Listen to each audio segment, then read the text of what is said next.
Hello everyone, welcome back to my channel. আশা করি তোমরা সবাই খুব ভালো আছো। আর আজ আমি বেসিক ইংলিশের ডে 3 ক্লাস নিয়ে তোমাদের সামনে চলে এসেছি। লাস্ট যে দুটো ক্লাস আমরা করেছি সেই ক্লাসে আমরা আর্টিকেলস আর নাউন সম্পর্কে জেনেছি। আজ আমাদের ডে 3 ক্লাস। ডে 3 ক্লাসে আমরা আজ এমন কিছু শব্দ শিখব যে শব্দগুলো আমরা যদি সঠিকভাবে আমাদের প্রত্যেক দিনকার জীবনে প্রয়োগ করতে পারি তাহলে আমরা বাকি সকলের থেকে অনেক আলাদাভাবে ইংলিশটা বলতে পারবো।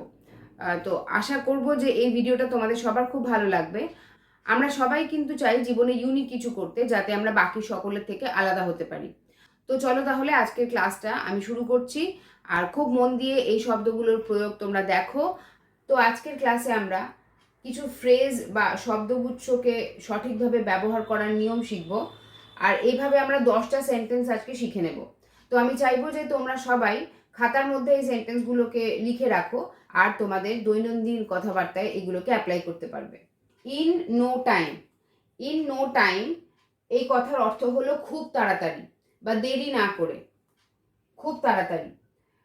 তোমরা যে কোনো কিছু বলার ক্ষেত্রে এই ফ্রেজটা যদি ব্যবহার করো তাহলে সেটা কিন্তু খুব ইউনিক হবে। যেমন ধরো, ইন নো টাইম এই কথাটা আমি কিভাবে ব্যবহার করেছি দেখো। I finished the work in no time, অর্থাৎ আমি কাজটি শেষ করেছিলাম খুব তাড়াতাড়ি। এখানে আমি কিন্তু বলতে পারতাম যে I finished the work quickly, কিন্তু তা না বলে আমি একটু আলাদা হয়ে এই ফ্রেজটা ইউজ করলাম ইন নো টাইম। তার ফলে কিন্তু এই সেন্টেন্সটা খুব ইউনিক হলো, এবং বাকি সবাই হয়তো লিখবে I finished the work quickly, কিন্তু তুমি যখন বলবে I finished the work in no time, তো সেই সেন্টেন্সটা কিন্তু বাকি সবার সেন্টেন্সের থেকে অনেক আলাদা হবে। তাহলে এইভাবে ইন নো টাইম এই ফ্রেজটা ইউজ করে তুমি সবার থেকে একটা আলাদা সেন্টেন্স তৈরি করতে পারবে। নেক্সট দেখো, at no time. At no time মানে হচ্ছে নেভার, কখনোই নয়।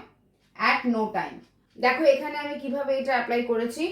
At no time did I violate the traffic rules, অর্থাৎ আমি কখনোই, অ্যাট নো টাইম মানে নেভার, অর্থাৎ আমি কখনোই ট্রাফিক রুলস অর্থাৎ রাস্তাঘাটের নিয়ম কানুন অমান্য করিনি। আমি কখনোই রাস্তাঘাটের নিয়ম কানুন অমান্য করিনি। এটা বোঝানোর জন্য আমি অ্যাট নো টাইম এই ফ্রেজটা ইউজ করলাম। নর্মালি সবাই নেভার কথাটা ইউজ করবে, কিন্তু তুমি যখনই অ্যাট নো টাইম এই ফ্রেজটা ইউজ করে এই বাক্যটা লিখবে তখন কিন্তু তুমি সবার থেকে আলাদা হয়ে গেলে। নেক্সট নাম্বার 3 হচ্ছে অ্যাট প্লে। অ্যাট প্লে মানে হচ্ছে ক্রীড়ারত, অর্থাৎ খেলছে এরকম। এখানে সেন্টেন্সটা আছে the children are at play, অর্থাৎ বাচ্চারা খেলছে বা খেলা করছে। এটা বোঝানোর জন্য অ্যাট প্লে এই ফ্রেজটা ইউজ করা হয়েছে। নেক্সট নাম্বার 4 হচ্ছে ইন প্লে। প্লে এই ওয়ার্ডটার আগে যখন অ্যাট বসানো হচ্ছে তখন তার মানে হচ্ছে ক্রীড়ারত বা খেলছে এরকম। আর প্লে এই শব্দটার আগে যখন ইন বসানো হচ্ছে তখন তার মানে হয়ে যাচ্ছে সম্পূর্ণ আলাদা, খেলার ছলে।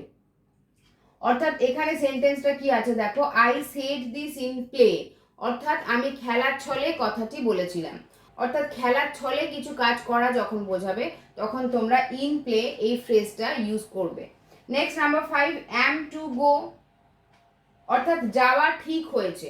আমরা অনেক সময় বলি যে আমার যাওয়া ঠিক হয়েছে, এরকম অর্থে অ্যাম টু গো এখানে বসে। যেমন I am to go, I am to go কথার মানে হচ্ছে আমার যাওয়া ঠিক হয়েছে।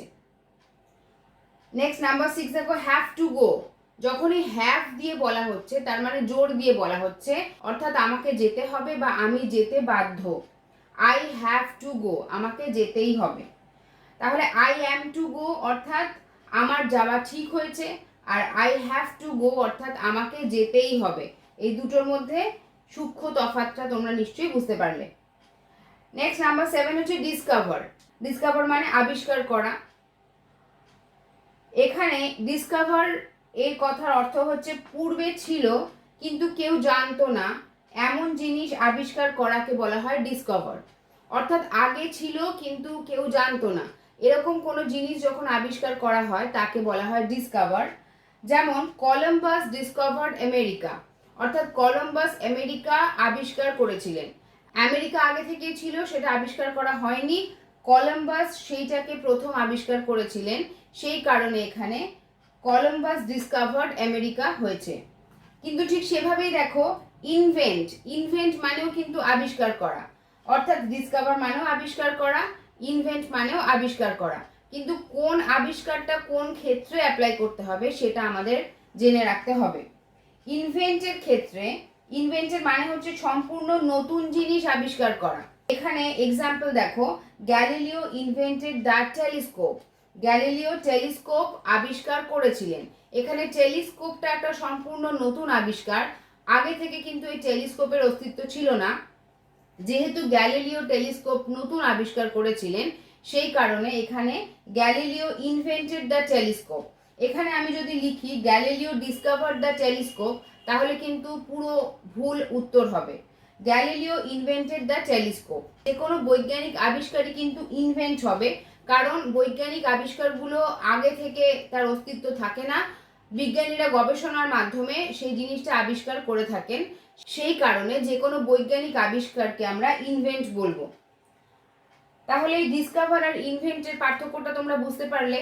এরপর থেকে এই দুটো শব্দ ব্যবহারের ক্ষেত্রে তোমরা নিশ্চয়ই অনেকটা সচেতন থাকবে। এরপর দেখো ইন অ্যান আওয়ার এবং within an hour. In an hour হচ্ছে 1 ঘন্টা পরে। ইন অ্যান আওয়ার এই ফ্রেজটার মানে হচ্ছে 1 ঘন্টা পরে। সেন্টেন্সটা দেখো, I shall come in an hour. আমি যখন বলছি কাউকে I shall come in an hour, অর্থাৎ আমি 1 ঘন্টা পরে আসবো, এরকমই বোঝানো হচ্ছে। কিন্তু যখনই আমি এই ইনের জায়গায় উইদিন কথাটা ব্যবহার করব, অর্থাৎ উইদিন অ্যান আওয়ার এই কথাটা বলবো, তার মানে হয়ে যাচ্ছে 1 ঘন্টার মধ্যে, অর্থাৎ 1 ঘন্টার মধ্যে আমি আসবো। I shall come within an hour, আমি 1 ঘন্টার ভিতরেই চলে আসবো, সেটা বোঝানোর জন্য কিন্তু আমি ইউজ করব উইদিন অ্যান আওয়ার। আর যখনই বলবো ইন অ্যান আওয়ার, তার মানে আমি 1 ঘন্টা পরে আসবো। এই ইন আর উইদিন এই দুটো প্রিপোজিশন ইউজ করার জন্য কতটা মানের তফাৎ হয়ে গেল সেটা তোমরা নিশ্চয়ই বুঝতে পারলে। তাহলে এইভাবে এই নতুন শব্দগুচ্ছগুলো তোমরা যদি দৈনন্দিন জীবনে অ্যাপ্লাই করো, তাহলে বুঝতেই পারছো যে তোমরা সবার থেকে কতটা আলাদাভাবে ইংরেজি বলতে শিখবে বা ইংরেজি লিখতে পারবে। তাহলে আশা রাখবো যে আজকের ভিডিওটা তোমাদের কাছে ভালো লেগেছে। আমি বলবো যে তোমরা এই লেখাটার একটা স্ক্রিনশট নিয়ে রাখো, আর স্ক্রিনশট নিয়ে রাখার পরে তোমরা নিজেদের খাতায় যদি এই ফ্রেজগুলো লিখে রাখতে পারো, তাহলে তোমরা পরবর্তী সময় এইগুলো পড়তে পারবে, আর প্র্যাকটিসে থাকলে তোমাদের এগুলো মনে থাকবে। তাহলে আজকে আমরা 10টা সেন্টেন্স তৈরি করা শিখলাম। এর পরের ক্লাসে আরও 10টা সেন্টেন্স, এরকম ইউনিক সেন্টেন্স তৈরি করা তোমাদেরকে আমি শেখাবো। এগুলো সব একসাথে খাতায় তোমরা লিখে রাখবে আর রেগুলার একটু পড়বে, তাহলে তোমাদের মনে থেকে যাবে, আর তাহলেই তোমরা রেগুলার লাইফে এই শব্দগুলো সঠিকভাবে ব্যবহার করতে পারবে। আশা রাখবো আজকের এই ভিডিওটা তোমাদের কাছে হেল্পফুল মনে হয়েছে। আর ভিডিওটা যদি হেল্পফুল মনে হয় তাহলে ভিডিওটাতে একটা লাইক করবে, ভিডিওটা অনেক বেশি করে শেয়ার করবে, আর আমার চ্যানেলটাকে সাবস্ক্রাইব করে নেবে। তাহলে আজকের ভিডিওটা আমি এখানেই শেষ করছি। সবাই তোমরা খুব ভালো থাকবে, সুস্থ থাকবে, আর অনেক বেশি বেশি করে ইংলিশ পড়তে হবে, ইংলিশ প্র্যাকটিস করতে হবে, তাহলেই কিন্তু ইউ ক্যান বি পারফেক্ট। তাহলে দেখা হচ্ছে পরের ভিডিওতে, ততক্ষণের জন্য bye bye and keep practising.